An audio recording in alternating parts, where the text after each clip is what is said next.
Welcome to the Margin Business Digital Entrepreneur Podcast. In today's episode, we got John DiBlanda. John is the Partnerships Manager at Gembah. Gembah empowers and enables product innovation. And John will tell us a lot more about what Gembah can do for you. Welcome, John.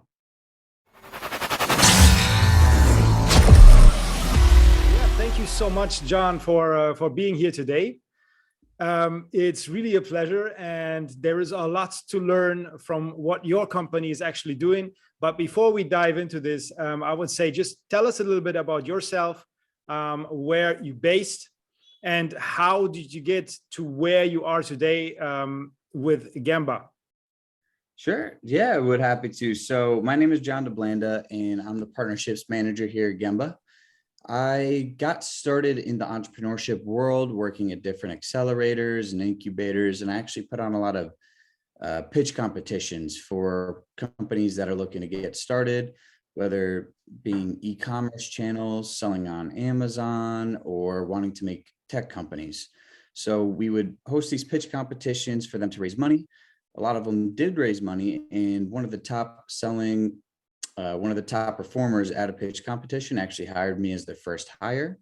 And that's when I really got started in the growth in helping entrepreneur companies grow.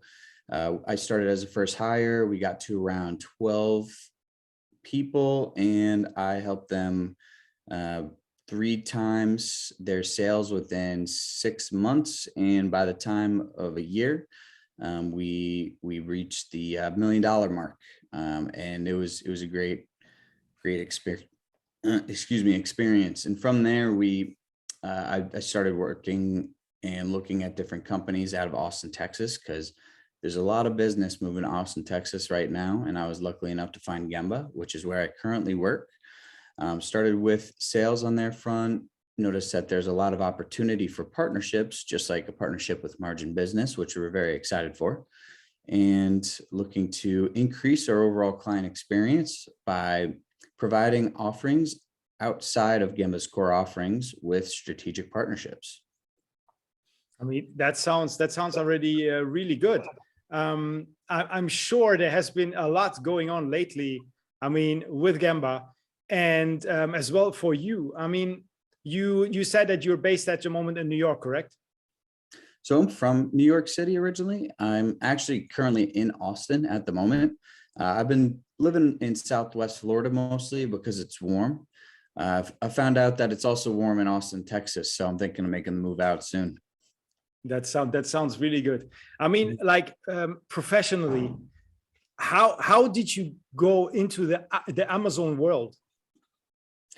Yeah, that's a great question. There's just so many. The community, the Amazon community is great. It's very much more tight knit, and I love talking to people in the Amazon business.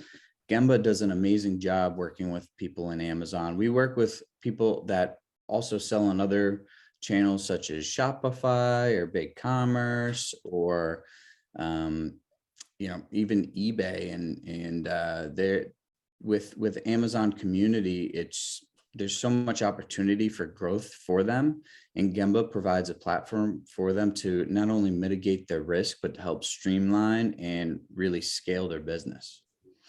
Okay, understand. I mean, it's an exciting journey, obviously, because Amazon itself is one of the, it's one of the leading e-commerce companies right now in the world. And I don't think that they will go anywhere within the next 10 years, which gives as well Gembah an amazing opportunity to grow, or you have already taken the opportunity in order to grow. And, where we go from here, it's just growth. So what would be your focus for the next few years? And how would Gembah, for example, I think this will be the next question. So let's take it one by one. What do you think, Gembah, what is the next steps? I mean, if you can talk about it, what will be the focus for the next years for Gembah itself? Of course. So there's a few different avenues, and I'll start with a major one.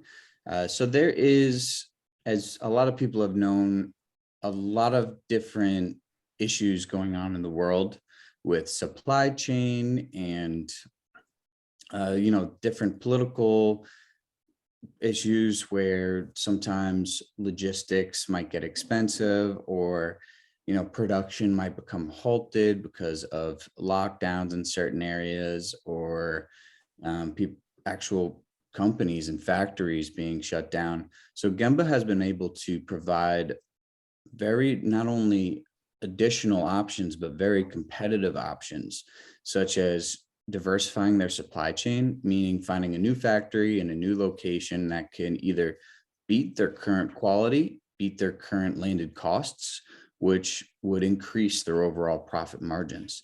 And we could look at these different areas in such as countries like India, which is one of their East Asia's most highly competitive regions, and also in Central and South America.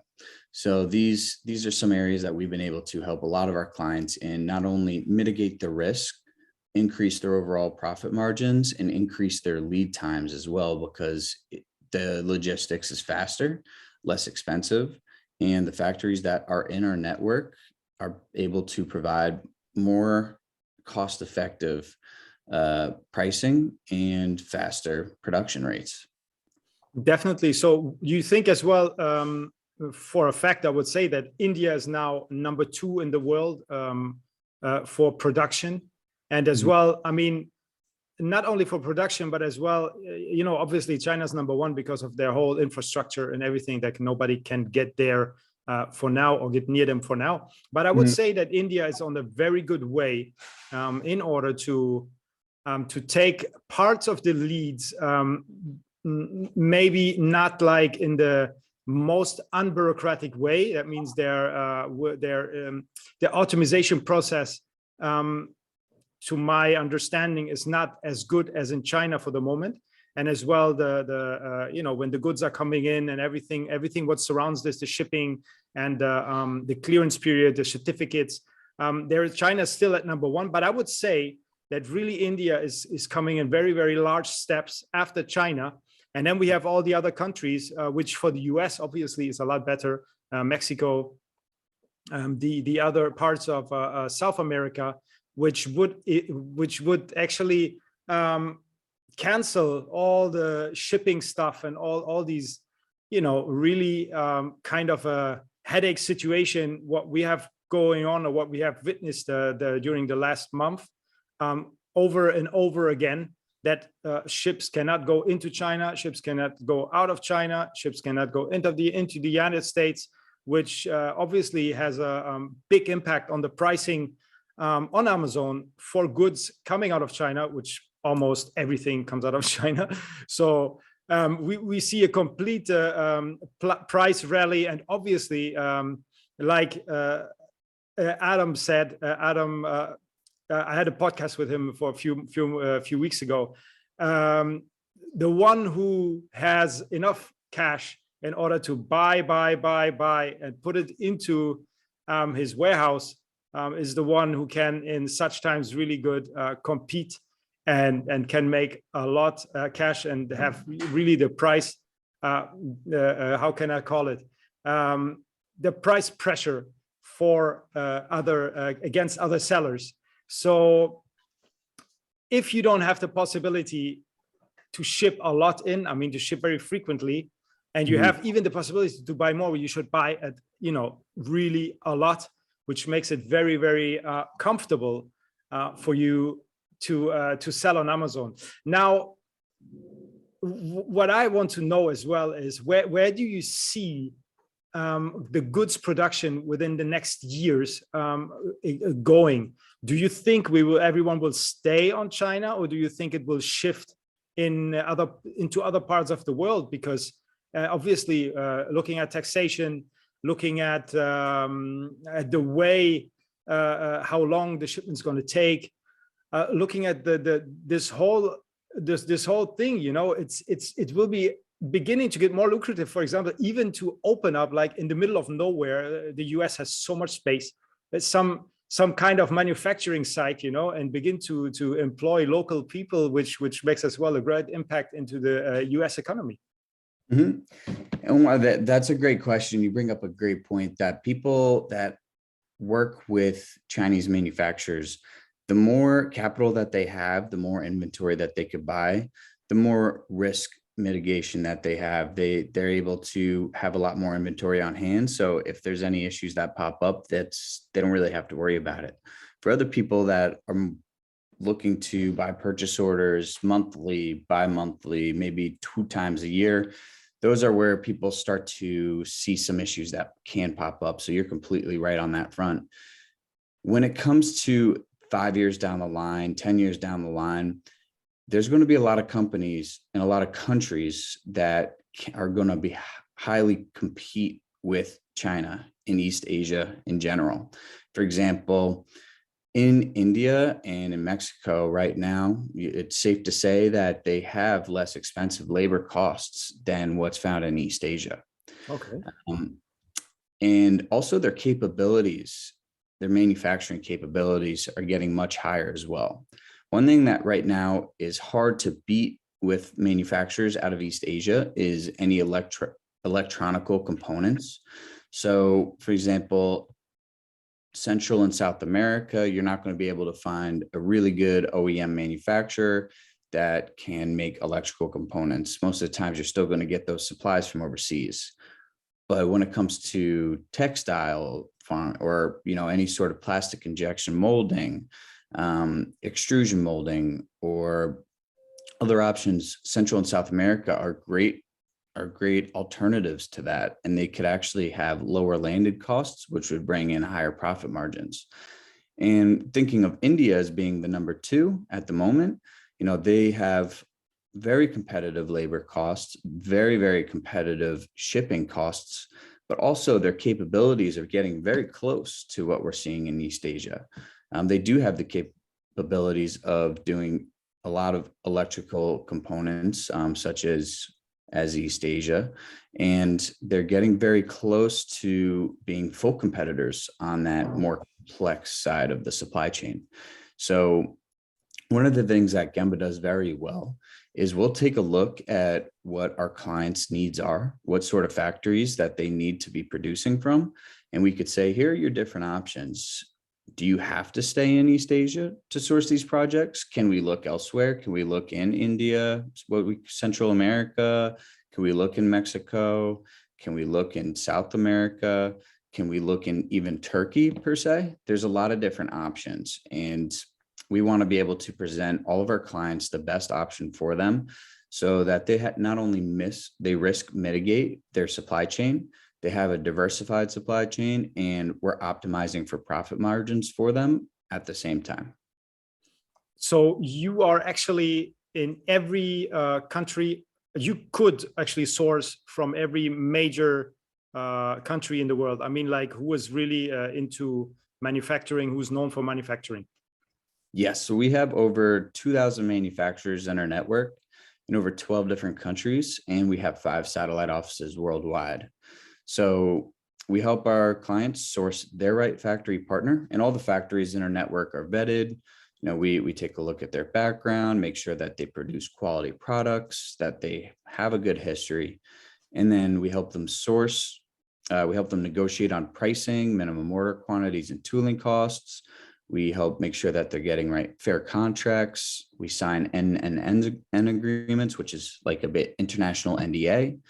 And then while their products are in production, we actually do on-site quality control with boots on the ground with Gembah employees going to the factory floor. Okay. And we also help with logistics and compliances as well. So, wow, this is really well connected. That means, you have to fly there. It's still like, it's not, it's not only virtual. You really have to go there. You have to negotiate. You have to stand and do all these things for your clients.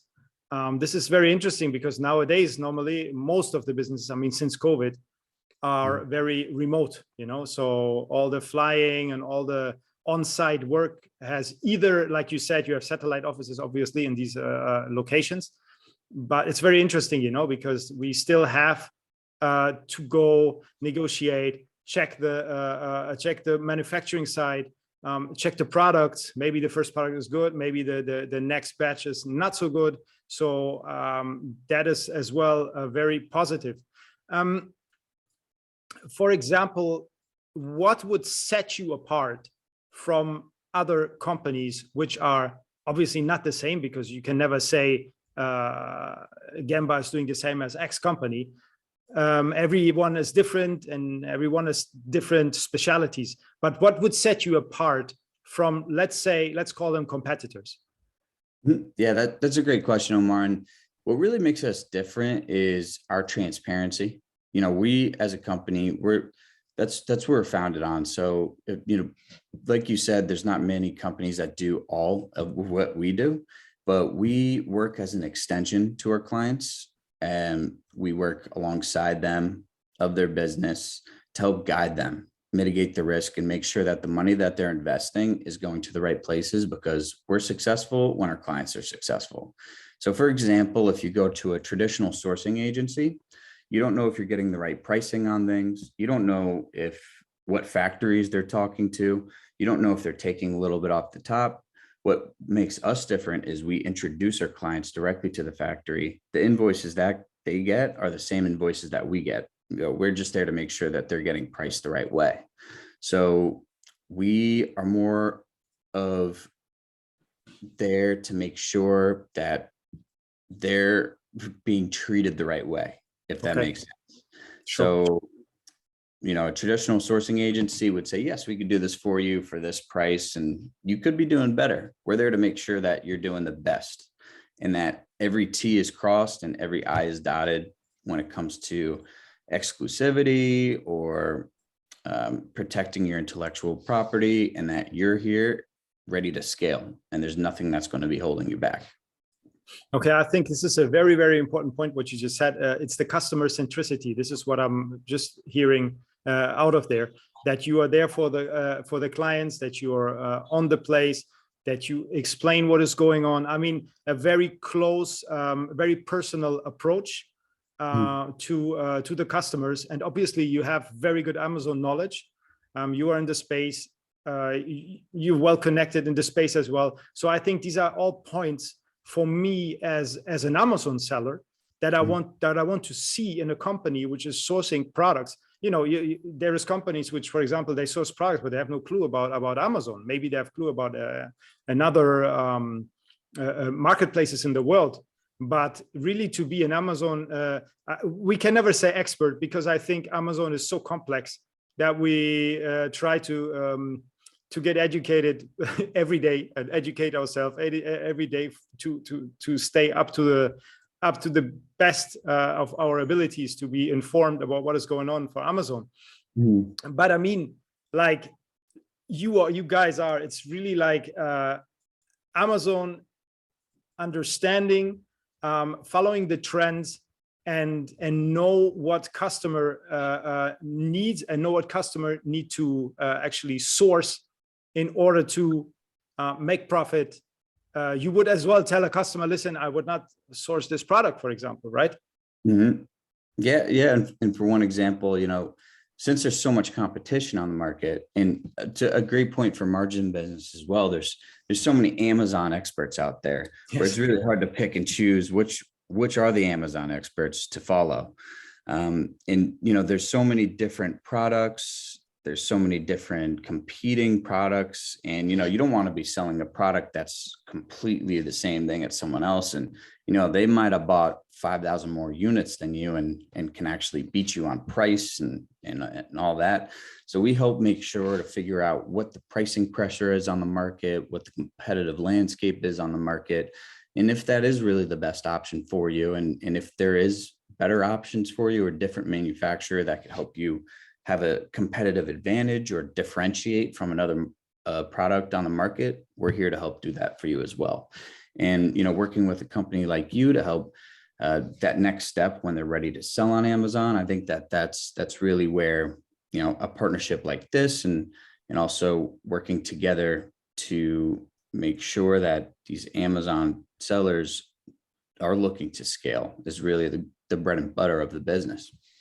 Definitely, because yeah, it's a business where we have to work all together. You know, the It's not a one-man show where you say, okay, I do everything. Once you're on the line with the Chinese, you order some products and then the next you have the shipping company, and then you do the listings, and then you go into the account, you begin to sell PPC. No, it's just not possible. It's just impossible. So everyone has to work together now, because like I said, you cannot run this on your own. If not, your company needs to be super big. The turnaround, the training, I don't even want to think about that.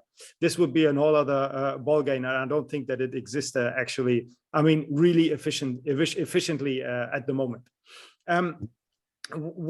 Two more questions for you, actually. What do you like most? I mean, in the industry you are at the moment, it's more a personal question. What do you like most? What is your passion in this type of environment you are at the moment? That's a great question. My passion is working with someone that, just for example, they could have been selling online for some time, and they could have been buying from some factory, and they have been enjoying selling, but they really want to create their new product, something that they've had in mind, something that they want to bring to life themselves. And working with those people, saying, this is my baby, I want to create this, make this the best of my ability. Let's get this out there. Let's build a team around you to really make this a top product. It's such a great thing to see and work with, because you get to start with ideation sketches to 3D CAD drawings to actual prototypes, and then all the way to creating a product, and then going into manufacturing. And when you create a product, mass manufacturing scale, that's your own idea, and you start selling that on the market, backed by a whole team of experts, it's really such a beautiful thing to see, because that's your own idea that's coming to life. And people talk about all the time of loving what they do, and what's more to love than being successful selling a product, an idea that you've had from scratch, and now you're seeing it being sold online and on the shelves. It's a great thing to see. I think this is very nice, and it's exactly correlating with where we're going now, because when you have a message, for example, for all of these sellers, what would that message be? Yeah, so when selling products online, the message would be, if you're doing very well selling a certain product, it's always good to keep in mind, what is your next step? Yeah, products do so well for so long, and then over time they could hit maturity and start to go downhill from there. One thing that Gembah does is we help you either create a version 2.0 or a new product from scratch, and it's a good way to stay ahead, really make sure that your income is continuously flowing in and that you're continuously scaling your business. And that's one thing that we do very well, and would love the opportunity to help scale your business with you by creating new products or making new versions of your currently existing products. So thank you for bringing that up as well. Much appreciated. Thanks. This is really very good. Talking about this, where can anyone who's interested contact you? I mean, your website? Mm-hmm. Yeah, so our website, what I'll do for you, Omar, is I'll send you a personalized link where if any of the people, your podcast listeners, or your members or clients want to use that link, we'd be happy to give them with some sort of discount. Wow, perfect. Yeah, we'll give them a discount, and then from there they just sign out the form. They could talk to one of our product experts and see different areas where we could help them, whether it's new product design, redesigning an existing product, or sourcing a new factory, or working on their existing factory. They could talk to one of our product experts, and we could see where we could help them with no charge at all. Okay, that sounds really good. I will put as well under the video the website link, so while we're talking, people can already see the exact link and can check out Gembah before contacting you, or then contact you as well through that link. But the best would be the link under the video. Perfect. Thank you so much, John. It's been a pleasure talking to you. And like I said, maybe we should jump on a live call to go very deep into some of the topics we have been talking about. And then we speak soon, yeah? Sounds great, Omar. Thank you as well. Happy to hop on a live call with you, and looking forward to it.